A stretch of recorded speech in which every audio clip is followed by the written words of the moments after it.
Wonderful people, thank you guys so much for tuning in. You've just heard the brand new James Dominic music whistle, and I'm going to show you the differences today between the new 2022 model and the older model as well, just so you guys are kept up to date on how these whistles are developing and what you can expect if you order one moving forward from 2022. Now I'm going to start with an overview of the body of the brand new whistle.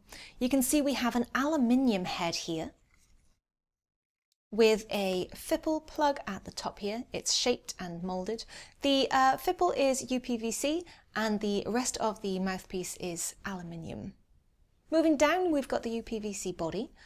This particular whistle is tunable, so we have another aluminium section here, and the whistle is removable, so you can take the entire head off and you can tune the whistle by sliding it up or downwards to get the exact pitch that you want for this particular whistle.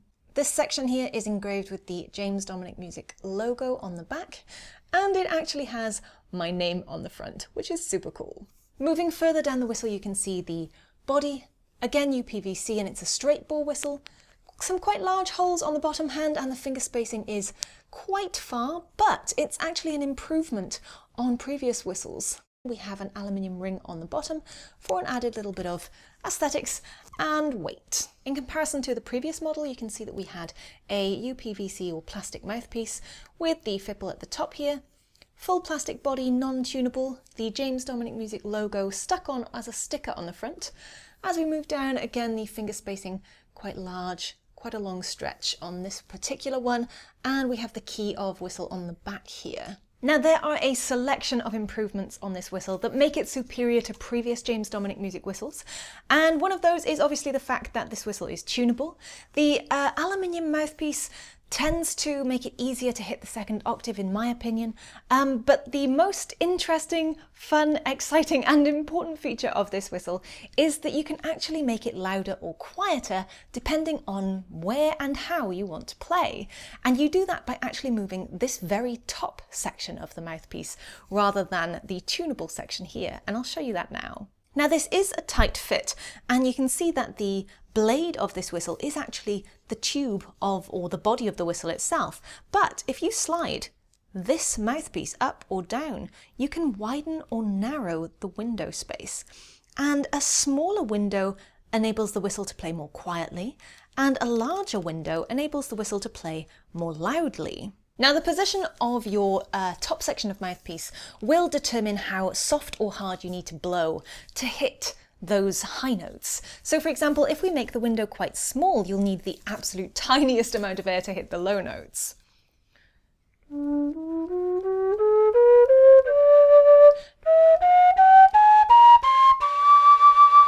So you can hear you can play really quietly at any time of day or night without disturbing any neighbours or other members of your household. If, however, we expand the window to one of its fullest states, you'll hear the volume difference.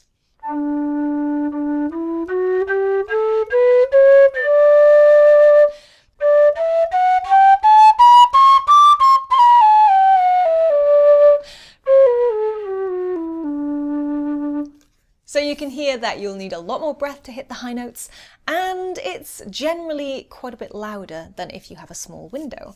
But it enables you a whole array of sounds and volumes that you can play around with this, and I really, really like that feature. Now, as with any low D whistle, the finger holes aren't particularly easy to cover, but they do have the measurements and position of the holes on the JDM website, so you guys can actually check the distance between these holes. I'll show you on screen now, and you can sort of grab a pipe or a stick or a long piece of card, anything, and try and work out whether you'd be able to cover these holes before you purchase one of these whistles, which is a great thing to do.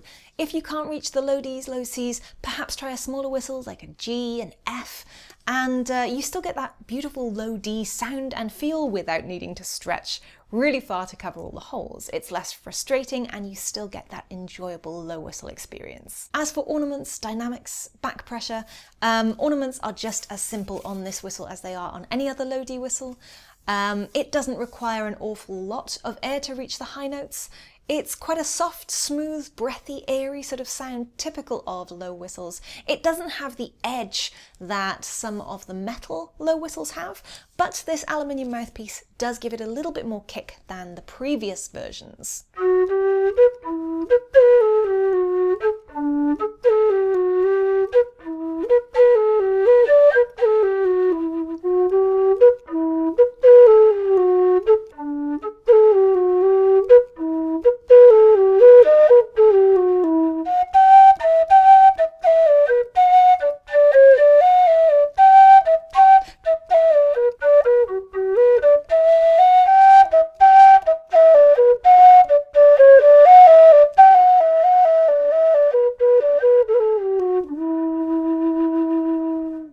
as you can see and hear, a whole host of amazing upgrades from the previous whistles. I hope you guys, if you're planning on buying one, enjoy these new models. You guys can find links to purchase these in the description down below.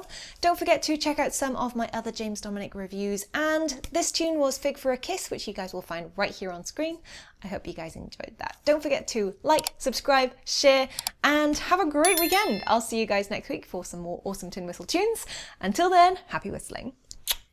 Bye.